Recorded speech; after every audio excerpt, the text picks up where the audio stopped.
Programming di 2025 kira-kira masih worthy nggak? Menurut kalian gimana? Coba tulis di kolom komentar ya.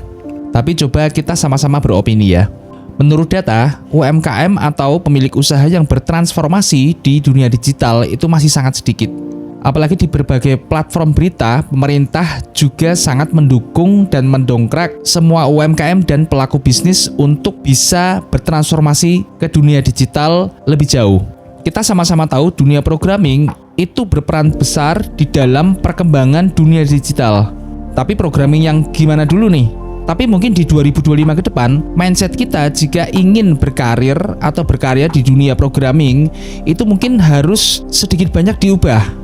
Di era-era kemarin, pada waktu startup itu sedang berkembang sangat pesat, seorang back-end developer itu karirnya melulu hanya di back-end developer.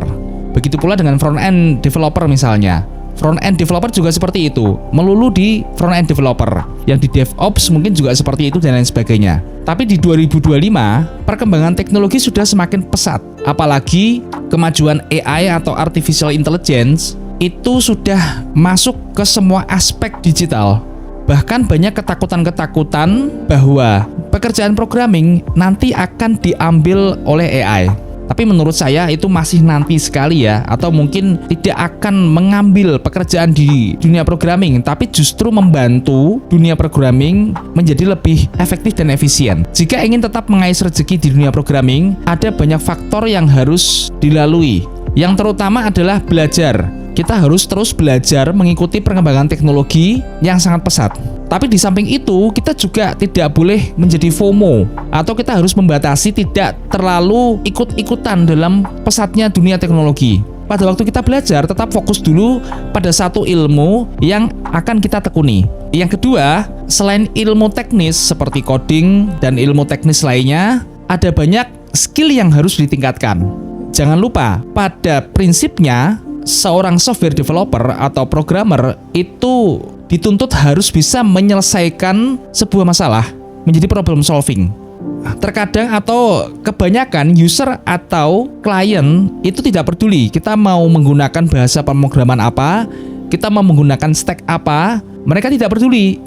Mereka hanya peduli bahwa masalah mereka harus selesai. Banyak jalur yang bisa dilakukan oleh seseorang yang ingin meniti karir di dunia programming di 2025. Satu, mungkin bisa berkarir di dunia startup. Yang kedua, yang tidak kalah menariknya, teman-teman juga bisa berkarir di dunia corporate.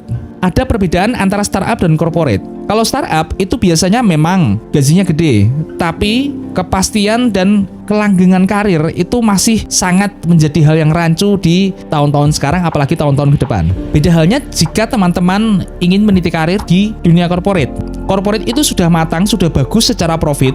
Mereka hanya perlu transformasi digital. Ya memang mungkin salary atau gaji tidak sebesar startup, tapi mungkin kelanggengan karir itu bisa jauh lebih bagus daripada dibandingkan dengan dunia startup. Yang ketiga, mungkin teman-teman bisa juga mendirikan software house atau mencoba mencari klien, lalu teman-teman menyelesaikan permasalahan klien itu dengan teknologi. Yang nomor tiga ini lebih menarik, karena apa? Karena sekali lagi klien tidak peduli dengan stack yang kita gunakan, dengan bahasa pemrograman yang kita gunakan, mereka hanya peduli masalah mereka selesai. Ketika teman-teman ini mungkin mendirikan software house atau mungkin awal mulanya menjadi freelancer dulu, teman-teman bisa bebas menentukan stack yang teman-teman kuasai untuk menyelesaikan permasalahan klien tersebut. Yang berikutnya, skill yang harus dimiliki adalah kemampuan berkomunikasi. Ini yang sangat-sangat penting. Banyak sekali teman-teman developer itu kesusahan mengungkapkan atau menyampaikan pesan kepada teman developer lainnya, atau mungkin kepada atasannya, atau mungkin kepada klien.